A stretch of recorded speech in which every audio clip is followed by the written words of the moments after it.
मैंने एक्सप्लेन कर दिया। ये राम मंदिर में घोटाला करने वाले लोग हैं सर। मान्यवर अरे प्रभु श्री राम के नाम का पैसा खाते हो तुम लोग। अरे बैठ जाओ, राम मंदिर का पैसा खाते हो। अरे राम मंदिर में घोटाला करते हो, बैठो। अरे राम मंदिर का चंदा खाते हो। अरे चंदा चोरो बैठो, चंदा चोरो बैठो, चंदा चोरो बैठो, बैठो चंदा चोरो, चंदा चोरो बैठ जाओ।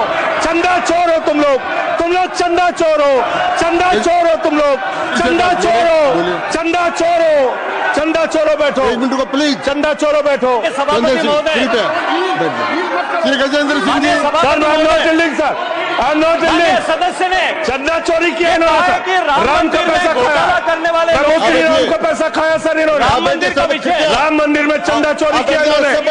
चंदा चोर है सर ये लोग, इन्होंने प्रभु श्री राम का चंदा खाया। कृपया बैठ जाए। चंदा चोरी किया सर, कृपया बैठ जाए।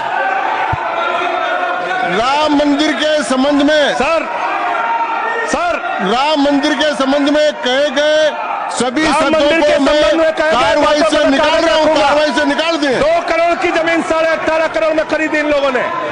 2 करोड़ की जमीन अयोध्या में 18.5 करोड़ में खरीदी। मान्यवर मेरा टाइम बचाया जा सर। मान्यवर टाइम पॉज कीजिए सर, टाइम पॉज कीजिए, बैठाइए इनको। Point of order allow sir. I am not dealing sir. Point of order Bhupendra Yadav, please sit down.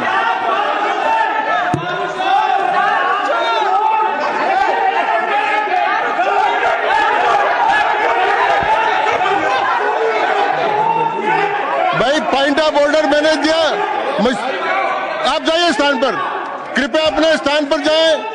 मैंने व्यवस्था का प्रश्न उठाने का मौका दिया भूपेंद्र जी यादव को। आप सब लोग अपने स्थान पर जाएं, कृपया अपने स्थान पर चले जाएं, कृपया अपने स्थान पर जाएं, कृपया बैठे। मैंने भूपेंद्र जी, कृपया बैठ जाए, कृपया। श्री भूपेंद्र यादव सर, मैं पहले Bhupendra ji, yes sir, Bhupendra Yadav sir, Madan ji Rathore कृपया बैठ जाएं सर। ये कृपया, मैंने भूपेंद्र जी यादव को व्यवस्था का प्रश्न उठाने की अनुमति दी है, लेकिन मैं पहले बता दूं कि राम मंदिर के बारे में जो कुछ इनको कहा मैंने उसको एक्सपेंस कर दिया, वो कार्रवाई का हिस्सा नहीं है। आप बोलिए सर।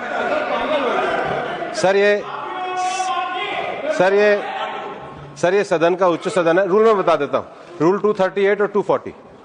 आप 238 और 240, 238 and 240, you read it sir. There are sir 2 rules है, 238, 240। मेरे को बुक की जरूरत नहीं है। हाउ टू स्पीक ये 238 है सर। 240 बड़ा इंपॉर्टेंट है जी सर। कोई भी सदस्य अगर इररिलेवेंट बोलता है, अगर तो ये चेयर की पावर है कि उस सदस्य को रोक सकते हैं। जो विषय डिबेट से जुड़ा हुआ नहीं है, जो विषय सदन से जुड़ा हुआ नहीं है, इररिलेवेंट विषय को आपको रोकने का अधिकार है।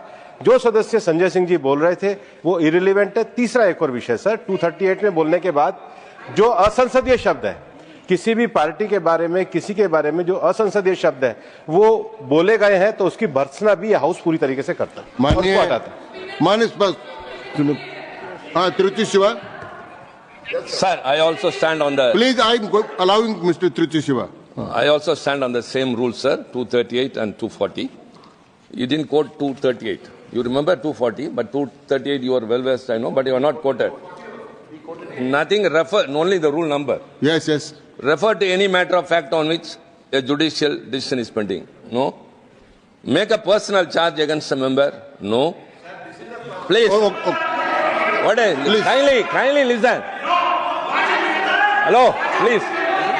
I'm on a point of order. Point of order आपने अलाउ किया है। What is that? Point of order आपने अलाउ किया है। Rule 240. सर सुन ले एक बार सर। मैं निर्णय मुझे करना, आप तो सुन तो लें। आप बैठे। Only 240. 240. मैंने दोनों 238, 240 दोनों देख लिए। Please sir.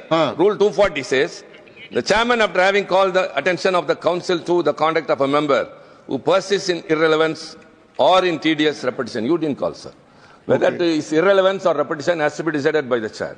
So, the chairman. आप सुनो ना भाई, please Hello, please. I am speaking to the chair. Please I am speaking to the chair. इधर देखिए ना. Sir, it is we leave it to your discretion and Yes. decision, sir. Yes. And not it is repetition or irrelevance can be decided by any other member, sir. Only you, sir. Okay, thank you. मैंने श्री भूपेंद्र जी यादव ने 240 में ये और है कि अगर कोई दूसरा सदस्य भी किसी सदस्य के इरिलेवेंट डिबेट को सपोर्ट करता है तो उसको भी डिबार करना चाहिए, आपको शिवा को भी करना चाहिए.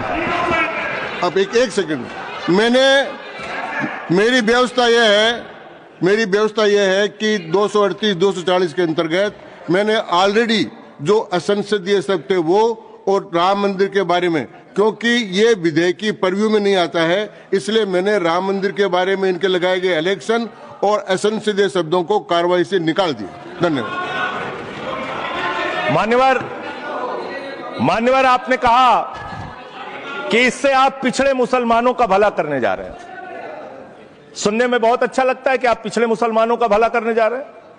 आपने इसमें कहा कि आप महिलाओं का भला करने जा रहे हैं. सुनने में बहुत अच्छा लगता है कि आप महिलाओं का भला करने जा रहे हैं. लेकिन ये सरकार और यहां पे इस समय मंत्री जी नहीं है, मैं उनसे पूछना चाहता हूं, आप देश को और सदन को गलत जानकारी क्यों दे रहे हैं? मानवर, 2013 के वक्फ बिल में जो भारतीय जनता पार्टी की सहमति और सहयोग से पास हुआ, उसमें भी महिलाओं के लिए आरक्षण था. मना कर दीजिए कि नहीं था? मना करिए कि हम गलत बोल रहे हैं. मानवर, मंत्री जी ने कहा 1 करोड़ सुझाव आया. मैं आपसे पूछना चाहता हूं, कितने करोड़ ईमेल आए, कितने करोड़ पत्र आए, कितने करोड़ सुझाव आए? पूरे देश को जानकारी दीजिए और मैं आपको दावे के साथ कह सकता हूं, जब पूरा सच सामने आएगा तो देश को पता चलेगा कितने लोग इस बिल के विरोध में थे, कितने लोग इस बिल के समर्थन में थे. मैं जेपीसी का सदस्य था मानवर, मैं कह रहा हूं आपसे लाइए. और आप पिछड़े मुसलमानों का भला करना चाहते हैं? मैं आपसे हाथ जोड़कर निवेदन करता हूं, विनती करता हूं, और हमारे जो मित्र उधर भी हैं, अगर आप मेरी बात से सहमत हैं तो समर्थन करना. समाज में छुआछूत को, बीमारी को मिटाने के लिए चलिए उठाते हैं कदम, और अगले सत्र में एक बिल लेके आइए. जितने भी हिंदुओं की कमेटियां हैं, ट्रस्ट है, बोर्ड है, उन सारे ट्रस्ट और कमेटियों में 80% आरक्षण दलित, आदिवासी और पिछड़े हिंदुओं को दीजिए. मैं समर्थन करूंगा आपका, माला पहनाऊंगा आपको. आप पिछड़ों का भला करने की बात करते हैं, आप दलितों का भला करने की बात करते हैं. आपकी मातृ संस्था आरएसएस 100 साल तक आपने एक भी दलित, पिछड़ा और आदिवासी, एक भी महिला को आज तक आरएसएस का प्रमुख नहीं बनाया. आप दलितों और पिछड़ों और आदिवासियों की आरएसएस के बारे में भला करने की बात करते कर हैं. दीजिए.